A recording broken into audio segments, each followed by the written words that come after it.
मित्रों, हिंदू धर्म में यूं तो कई धारणाएं हैं जिन्हें लोग बेवजह ही मानते हैं, लेकिन अगर आप उन धारणाओं को समझने की कोशिश करेंगे तो आपको भी उनकी सही वजह समझ आ जाएगी। एक ऐसी ही धारणा है कि मासिक धर्म होने पर खाना नहीं बनाना। लेकिन क्या आप जानते हैं कि मासिक धर्म के दौरान खाना क्यों नहीं बनाना चाहिए?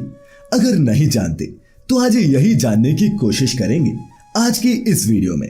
तो मित्रों, नमस्कार और स्वागत है आप सभी का एक बार फिर द डिवाइन टेल्स पर।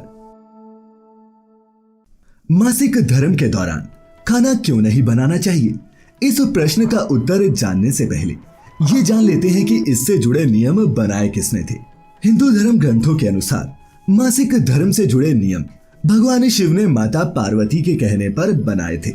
इन नियमों का उल्लेख मनुस्मृति और भविष्य पुराण जैसे ग्रंथों में मिलता है, जिसके अनुसार मासिक धर्म के दौरान किसी भी महिला को धार्मिक कार्य नहीं करने चाहिए।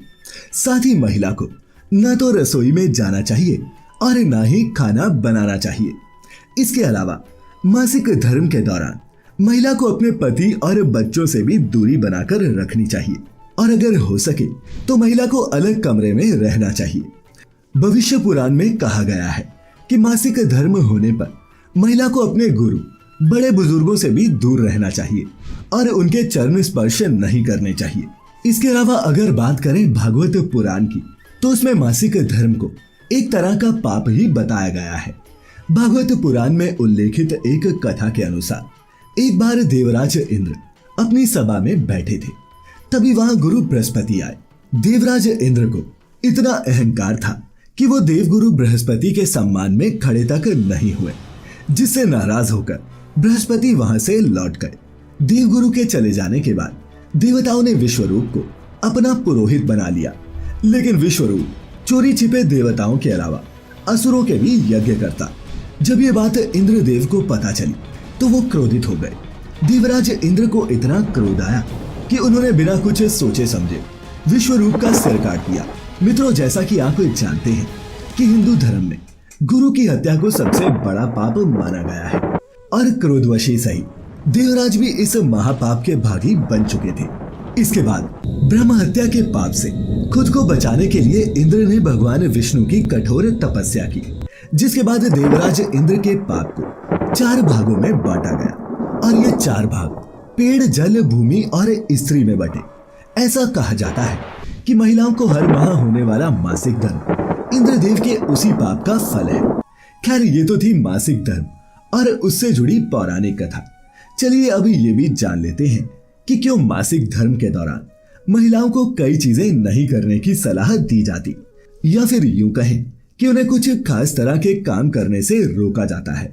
तो मित्रों, आपने देखा होगा कि घर के बड़े बुजुर्ग, खासकर ग्रामीण क्षेत्रों में रहने वाले, महिलाओं को मासिक धर्म होने पर रसोई में जाने और खाना बनाने से रोकते हैं।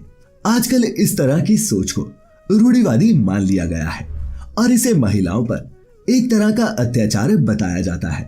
आजकल के लोग सोचते हैं कि मासिक धर्म के दौरान महिलाओं को दूरी बनाकर रहने के लिए कहना, मंदिर जाने से रोकना, यहाँ तक कि रसोई में न जाने देना छुआछूत की तरह ही है, जिससे महिलाओं के आत्मसम्मान को ठेस पहुंचती है। लेकिन मित्रों, क्या आप जानते हैं कि इन नियमों के पीछे कुछ वैज्ञानिक कारण भी हैं। महिलाओं को पूजा न करने और खाना न बनाने की शुरुआत के पीछे मानसिकता ये है कि उन्हें इस दौरान आराम की जरूरत होती है, क्योंकि इससे होने वाली पीड़ा से महिलाओं में काफी कमजोरी आती है। और मित्रों, ये तो आप जानते ही हैं कि पुराने समय में लोग धर्म पर बहुत ज्यादा विश्वास करते थे। यही कारण है कि शिक्षा से जुड़ी ज्यादातर चीजों को धर्म से जोड़कर देखा जाता था, ताकि लोग धर्म के नाम पर ही सही लेकिन कुछ अच्छी शिक्षाएं ग्रहण कर सकें। अब मासिक धर्म को ही देखें। आपने सुना होगा कि इन दिनों में महिलाओं को पूजा न करने या फिर मंदिर नहीं जाने की सीख दी जाती है। अब इसका एक बड़ा कारण ये है कि पहले के समय में पूजा मंत्रोच्चार के बिना पूरी नहीं होती थी, या फिर यूं कहिए कि पूजा मंत्रोच्चार के द्वारा ही की जाती थी। और ये तो आप भी जानते ही हैं कि मंत्रों का सही उच्चारण करने और पूरी विधि से पूजा करने में दिमागी और शारीरिक शक्ति लगती है। अब चूंकि मासिक धर्म के दौरान महिला का शरीर पहले से ही कमजोर होता है, तो इसीलिए महिलाओं को इस दौरान पूजा या अनुष्ठान करने से रोका जाता था। वैसे अगर कोई महिला मंदिर जाना भी चाहती है तो उन्हें अंदर जाने दिया जाता, बस शर्त ये थी कि वो बिना छुए दूर से ही भगवान का आशीर्वाद ले ले। चलिए अब बात जानते हैं कि क्या मासिक धर्म के दौरान महिलाओं को खाना बनाना चाहिए या फिर नहीं। तो जैसा कि हमने समझा कि इन दिनों में महिलाओं को खाना या फिर घर का कोई भी दूसरा काम नहीं करना चाहिए। ऐसी स्थिति में हो सके तो दूसरी महिलाओं को ही घर के काम करने चाहिए, और अगर घर में कोई दूसरी महिला नहीं है तो फिर महिला के पति या फिर बच्चों को ही घर के काम में हाथ बटाना चाहिए। मित्रों, अगर ऐसा भी नहीं हो सकता और किसी कारण से महिला को खाना बनाना ही पड़ता है तो बता दूं, ये कोई पाप नहीं है। अगर आप चाहे तो खाना बना सकते हैं, क्योंकि ये पूरी तरह से आपकी इच्छा पर निर्भर करता है। हम तो बस वो बता रहे हैं जो हमारे शास्त्र कहते हैं। तो मित्रों, आज की ये प्रस्तुति आपको कैसी लगी नीचे कमेंट करके जरूर बताएं। वीडियो अच्छी लगी हो तो इसे लाइक और शेयर करना ना भूलें, और ऐसी सभी आध्यात्मिक और धार्मिक जानकारियों के लिए सब्सक्राइब करें the divine tales YouTube channel और लाइक करें हमारा फेसबुक पेज। तो मित्रों, फिलहाल आज के लिए बस इतना ही। अब इजाजत दें। आपका बहुत बहुत शुक्रिया।